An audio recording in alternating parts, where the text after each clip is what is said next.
विधायक जी, दुनियादारी का क्या मतलब है?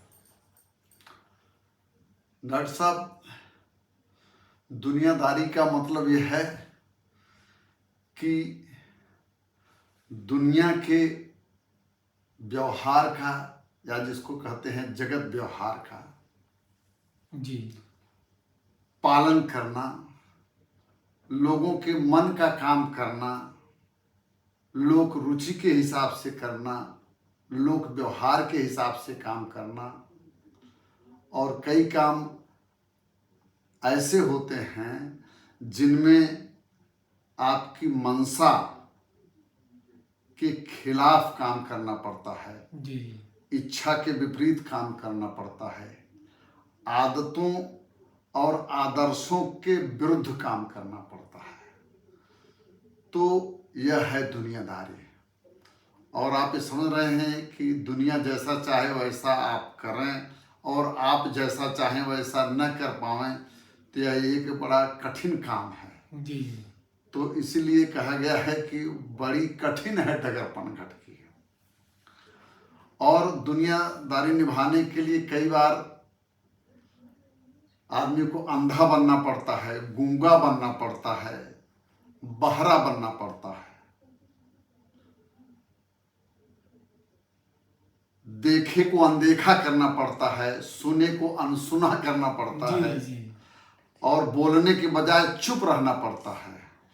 और कई बार ऐसा होता है कि बोलना पड़ता है तो कहना है कुछ, तो उसके बजाय कुछ और कहना पड़ता है। जी जिसको कहते हैं कि सोशली करेक्ट होना पड़ता है, पॉलिटिकली करेक्ट होना पड़ता है, पब्लिक पोस्चरिंग करना होता है, या ऐसा कहिए कि डिप्लोमेटिक होना पड़ता है। जी तो जैसे कहा गया है कि एक तंज में कवि ने कहा है कि बोलना बला है, चुप रहना कला है, इसीलिए चुप रहो कि कला का विकास हो। जी जी वाह। अच्छा, और कई बार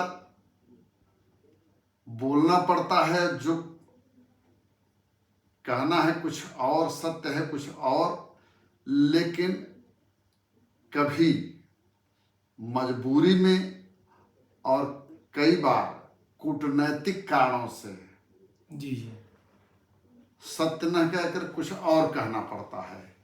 इस पर भी एक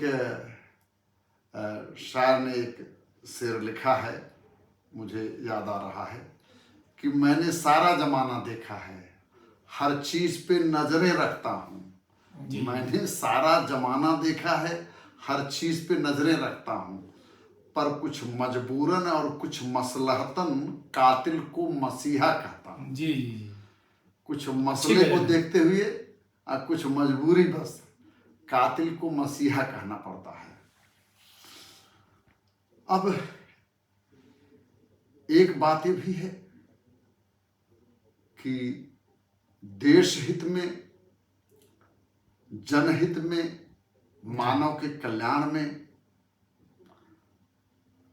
हमें मूक रहने के बजाय, मौन रहने के बजाय बोलना चाहिए मौके पर। जी जी ऐसा कहा गया है। कहते हैं कि हमें आंख कान खुला रखना चाहिए, सचेत रहना चाहिए, सजग रहना चाहिए, सतर्क रहना चाहिए। लेकिन जगत व्यवहार की दृष्टि से, दुनियादारी की दृष्टि से जी सचेत रह करके ही चुप रहना पड़ता है, सचेत रह करके बुड़बक जैसे दिखना पड़ता है। जी तो अब एक बात यह है कि इन दोनों को मिक्स करना जी ही दुनियादारी है। हालांकि जो आदर्शवादी विचारक हैं वह व्यापक हित में यह समझते हैं कि जब बोलना जरूरी है तो बोलना ही है। जी जब